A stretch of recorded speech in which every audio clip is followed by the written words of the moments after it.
வாழ்க வையகம், வாழ்க வையகம், வாழ்க வளமுடன். குரு வாழ்க, குருவே துணை. அருள்நிதி பேராசிரியர் அன்பழகன் திருவண்ணாமலை. அனைத்து அன்புள்ளங்களுக்கும் வாழ்க வளமுடன்.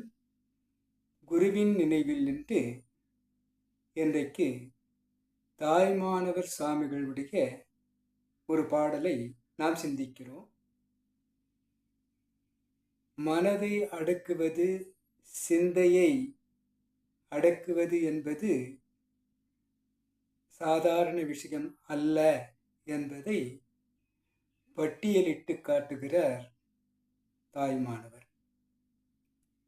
கந்தக மத கரியை வசமாய் நடத்தலாம், கரடி வெம்புலி வாயையும் கட்டலாம், ஒரு சிங்கம் முதுகில் மேல் கொள்ளலாம், கட்செவி எடுத்து ஆடலாம், வெண்தழலின் ரதம் வைத்து 5 லோகத்தையும் வேதித்து விற்றுண்ணலாம்,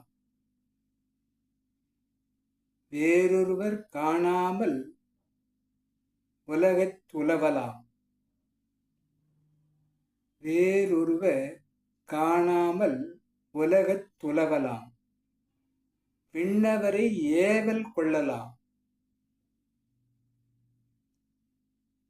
சந்ததமும் இளமையோடு இருக்கலாம், மற்றொரு சரீரத்தின் உள் புகலாம், ஜலம் மேல் நடக்கலாம், தணல் மேல் இருக்கலாம், எண்ணறிந்த சித்தி பெறலாம், சிந்தையை அடக்கியே சும்மா இருக்கின்ற திறமரிது, சத்தாகி என் சித்தமிசை குடிகொண்ட அறிவான தெய்வமே, தேஜோம மயானந்தமே என்று குறிப்பிடுகிறார். கந்தக மத கரியை வசமாக்கலாம். மதம் கொண்ட யானையை கூட தன்வசப்படுத்தி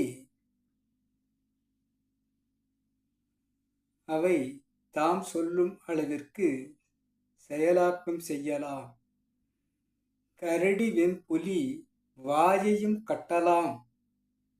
புலியையும் கரடியையும் வாயையும் கட்டலாம் என்று கூறி ஒரு சிங்கத்தின் மேல் ஏறி உலவலாம், கட்செவி எடுத்து ஆடலாம், பாம்பை விஷப்பாம்பா இருந்தாலும் கையில் எடுத்துக்கொண்டு நாம் அதை ஆட்டிவிக்கலாம் என்பதையும், வெண்தழலின் ரதம் வைத்து நெருப்பில்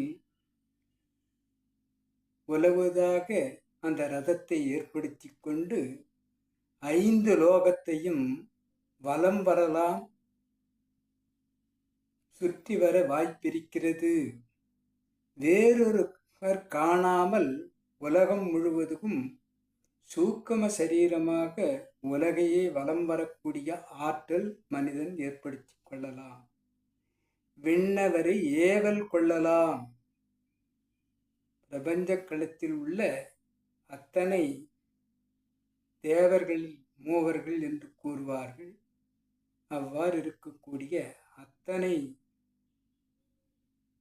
விண்ணவர்கள், விண்ணுலகத்தில் உள்ளவர்களை ஏவல் பணிக்காக நாம் பயன்படுத்தலாம். சந்ததமும் இளமையோடு இருக்கலாம். எந்த காலத்திலும் நாம் இளமையோடு இருப்பவர்களாக மாறிக்கொள்ளவும் இருக்கிறது. மற்றொரு சரீரத்தினுள் கூடு விட்டு கூடு பாயலாம், ஜலம் மேல் நடக்கலாம், தண்ணீர் மேல் நடப்பதாகவும், தணல் மேல் நெருப்பு மேல் இருப்பதாகவும் தன்னை மாற்றிக்கொள்ளக்கூடிய எண்ணறிந்த சித்தி ஒரு மனிதன் பெற்றுக்கொள்ள சாத்தியக்கூறி இருக்கிறது. ஆனால் சிந்தையை அடக்கியே சும்மாவிருக்கின்ற திறமரிது. மனதை அடக்கி ஓர்முகம் செய்து அதை தியானிப்பது என்பது மிகவும் கஷ்டம் என்று தாய்மானவர் கூறுகிறார். சத்தாகி என் சித்தமிசை குடிகொண்ட, எனக்கு ஆற்றலையும் எனக்கு உயிரையும் எனக்கு இந்த உடலையும் தந்தருளி எனக்குள் இருந்து உள்ளும் புறமுமாக காத்து கொண்டிருக்கக்கூடிய அறிவான தெய்வம் என்று குறிப்பிட்டு தேஜோமா, இந்த பிரபஞ்சத்தையும் என்னையும் காத்து ரட்சிக்கக்கூடிய மயானந்தமே, ஒன்றுமே இல்லாத ஒன்றாக இருக்கக்கூடிய சூக்கும பொருளே, அந்த இறைவன் நினைந்து சிந்தையை அடக்கி இறைவனை நினைத்து அங்கு செல்வது என்பது மனதை அடக்க நினைத்தால் அலையும், அறிய நினைத்தால் அடங்கும் என்று குரு கூறும் அந்த அளவிலே சிந்தையை அடக்கியே சும்மாவிருக்கின்ற சீரறிய செய்வது என்பது மிக கடினம் என்பதை தாய்மானவர் கூறுவதாக பட்டியலிட்டிருக்கக்கூடிய அனைத்து சித்த வித்தைகளும் தெரிந்தாலும் கூட மனதை அடக்குவது என்பது அவ்வளவு சாதாரணமான விஷயம் அல்ல என்பதை தாய்மானவர் பட்டியலிடும் இந்த சிந்தனையை நாம் இன்றைக்கு சிந்திக்கலாம். சிந்தனையை நமக்கு பாடம் மூலம் தந்த தாய்மானவருக்கும்,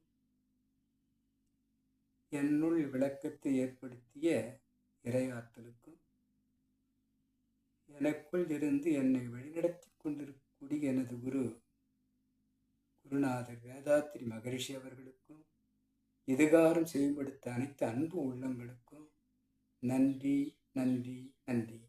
வாழ்க வளமுடன் என வாழ்த்தி நிறைவு செய்கிறேன். வாழ்க வளமுடன்.